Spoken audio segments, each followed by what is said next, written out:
Hi, I'm Andrea O'Sullivan, Deputy Director of Partnership for the Public Good. Great. Hi, Andrea. And I'm Teresa off camera. So I wanted to thank you for doing the Global to Local Luncheon for speaking. And the full video of that can also be found on the UB School of Social Work's YouTube channel. But I was hoping you could just give a really short synopsis of what you talked about at the luncheon. Thank you. It was wonderful to do it, and I shared my work that I did before moving back to Buffalo a couple of years ago, which really was about inclusive policymaking internationally and in the United Nations community in New York. I became interested in that because I was working at a think tank that served the UN community in New York, and we started to notice that as mediators would come back from their work in peace negotiations and peace processes around the world, they would speak about so many different aspects of that work, but they would very rarely mention women or civil society, how those voices mattered, how they were included, what new issues they were bringing to those tables. So we really set out to say, you know what, why should it matter that women and civil society groups have a voice in peace processes, and what difference do they make when they are given a role? Awesome. And I loved hearing your talk. So what kind of did you find when you were able to include more women at the table? Yeah, so first, the data is out there from UN Women and other groups that at that time, really, the average number of delegates to peace talks that are women was about 9%.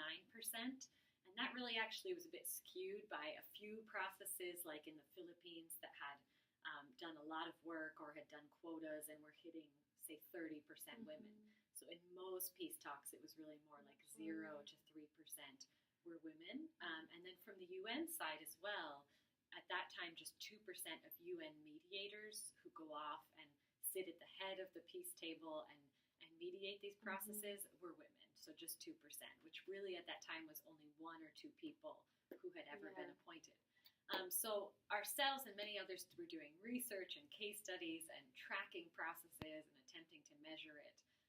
And some studies say, for example, that a peace agreement is 64% less likely to fail when it includes civil society. And another study found that a peace agreement is 35% more likely to hold and last for 15 years when it includes women.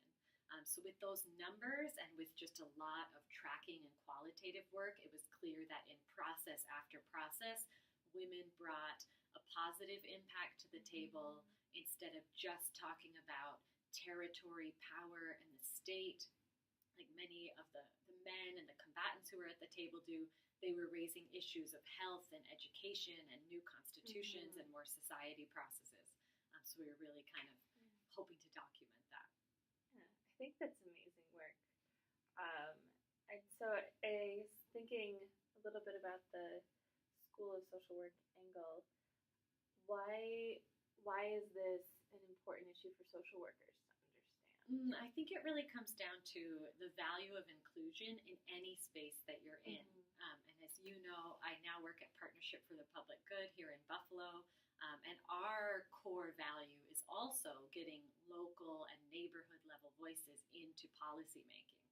We support the ideas of folks from Buffalo on a whole range of issues. And so I think that's also a role that social workers can play in whatever space they find themselves in, is to really help to include the voices of affected communities and include voices of people and groups that have been previously excluded from the many issues that you all work on as social workers, and find ways to get those people at tables, making decisions, playing a bigger role in the care that they're receiving and that affects their own lives. For sure. One thing that I've definitely noticed being at PPG is that it's sort of at the core of PPG's values to meet community organizations and community partners really where they are, like where they're at is what we say, and that's a very social work value as well. Yes. So I see a lot of parallels with that. And what just would you recommend for people who want to learn more about this topic or even continue this type of work? Yeah, so I think at the Buffalo level, you can certainly visit ppgbuffalo.org and look into our community agenda process, which is a very interesting model for how to build a shared and inclusive agenda for a better Buffalo Niagara. So we're now up to 285 partner groups. We invite all of them to bring their ideas for the change they want to see in the region for the next year. We have a process that ends in a very democratic vote, and their top 10 issues form the community agenda that drives what we research, what we work on. If you want to learn more about inclusion in the international sphere, there's a lot of great work. I mean, I can give you some links to put maybe in the YouTube notes as well that point to more of that research and that give some really beautiful country examples.